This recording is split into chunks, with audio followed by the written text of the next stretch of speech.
Hello mga friends! Nandito tayo gagawa ng kimchi. Ito yung paborito.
Galing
and we will cook this at a medium heat for about 10 minutes.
Then, ito na po yung finished product after natin mapaghalo-halo lahat ng ingredients.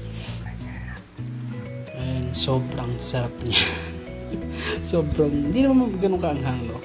So, mahilig kasi kami sa spicy food, so okay lang po sa amin. Then, pwede nyo po siyang timplahan. Kung kulang sa tamis, pwede nyo siyang dagdagan ng konting asukal. So, depende sa preferred nyo kasi may mga tao mahilig sa matamis, no? Sa amin is okay lang. Then, ito po ay ipe-preserve para mag-ferment siguro mga 3 to 5 days, 1 week, ganun. Ito po para po siya yumaman sa lactobacilli, no? Pag mga fermented, mayaman po yun sa probiotics at maganda yun sa ating gut at sa ating health. Sana po yung nagustuhan nyo. Maraming salamat. Keep on watching.